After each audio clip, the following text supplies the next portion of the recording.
Everyone, William here. I recently got some special mail. You could see it's from Spain, Barcelona to be exact. And I have a quick update on my trainer card collection. I'll talk about some of my trainer cards at the end, but I'm going to open up this envelope in a sec. I'll try to keep this video short since there's kind of a heat wave going on in the UK and for basically the whole of Europe. Last time I tried to record a video when the temperatures were that high, my camera was, well, it's my phone that I use. My phone was overheating, so I'm going to try and keep this video under 10 minutes. But as you could tell, without showing the tracking number, this mail is letters from Spain, and I think I overpaid for the shipping, but I'll check that later. And I'll see what it is, and here it is. Jacinth, or how is her name pronounced in Spanish? I might butcher it. Liliet? I don't really know how to say it in Spanish, sorry. But what's particular of note about this Spanish copy is it's the Latin American Spanish version, which is why I bought it. And in a way, I think I overpaid for shipping, but that's why I just pulled the trigger on this card because I know the Latin American cards are very hard to find. It's a bit easier to find Latin American booster boxes and packs. I've seen some Spanish stores on Card Market sell them, but actually finding individual cards is pretty difficult. Now, Card Market, I got this off of Card Market, but Card Market, if you aren't familiar, doesn't have a doesn't distinguish between normal European Spanish and Latin American Spanish. So what I manually have to do is go through the Spanish listings, and thankfully vendors, most sellers, they actually would say if it's a Latin American Spanish card. I think they aren't as I'm not sure.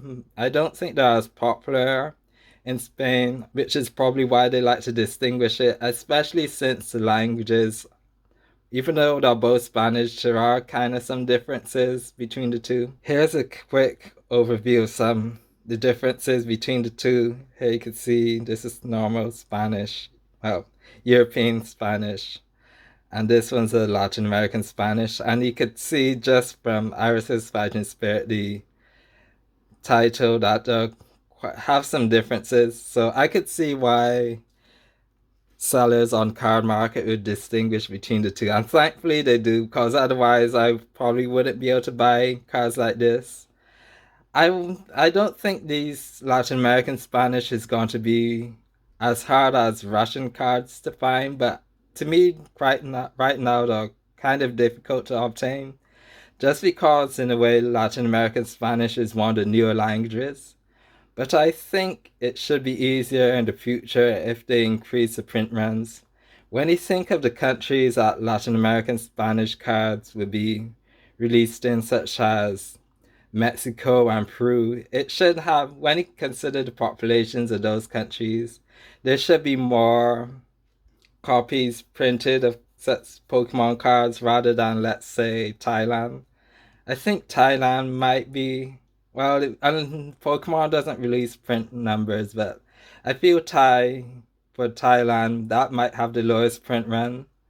Indonesia, their population's even bigger than Mexico, so I think Indonesia might have quite a larger print run, but it's all speculation as to what has the lowest print run. But in reality, the difficulty comes in actually finding the sellers that are able to distribute them outside their native country. The same goes for Brazilian Portuguese. Portuguese cards are not actually exactly rare, but they are difficult to find since sellers in Brazil can't always sell them overseas the same way someone like in France could sell French cards internationally. Alright, here are all the languages I have for Jacinthe for SAR. You could see Latin American Spanish. Because it's perfect order, it's still a newer set. I was waiting a bit before I get some of the other European languages.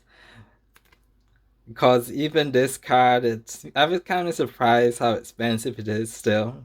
Even though perfect order is supposed to be not that popular, but thankfully some of the Asian copies are a bit cheaper, so I got those. That takes me to a 5 out of 13. Anyway, going on to some trainer cards I was talking about selling. I've decided to sell all of my supporter cards and trainer cards from Gen 9 Scarlet and Violet simply because I'm not really the biggest fan of this era. I played the game and it was alright, but to me, I was just fine playing it. I don't really need to collect all the cards, especially since I have about 30 of the supporter cards, and I think there's probably closer to 75, and those would be some of the more expensive ones. So I decided I'll just sell these and just focus on Gens 1 till 8. I'm not sure if I'll even collect Gen 10, but it depends on how that game is. Quite a few of these I've actually picked up from my local card shop since they're pretty cheap. And I mainly just got the cheaper ones as well, since I wasn't really too keen on this era of trainer cards. I don't really have that much of a connection to these characters, which is why I'm okay in letting them go. Also, I never played the DLC from this game, which is another reason I don't have much of a connection. I think Briar, I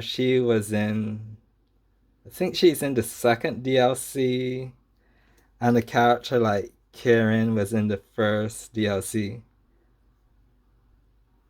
Yeah. Most of them are English, but some of them are Japanese. So that's just a quick update on my trainer collection. I'm not sure how quickly I'll sell these. I might even send some of them to consignment. But I probably won't miss them because, as you can see, I actually had them out of my binder for a week or so. I find I do that if I'm going to sell.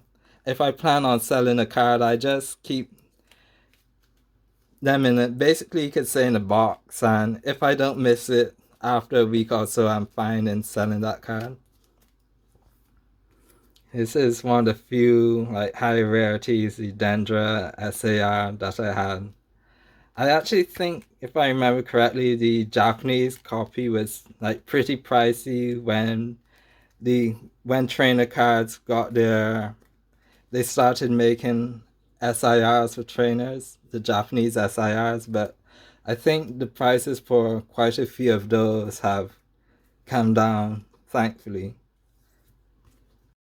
Although I know pairing her SAR with the matching art of Growlithe, I think that one's still pretty expensive, especially since it was a cool feature that they did with pairing up two cards together. You don't see that too often.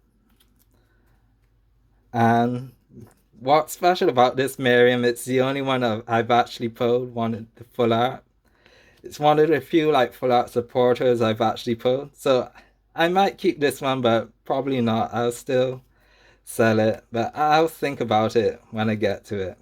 I know Miriam, she had a bit of playability in the Gardevoir EX deck when that first came out, but even Gardevoir is rotated, so that just kind of shows how quickly time flies in terms of the TCZ.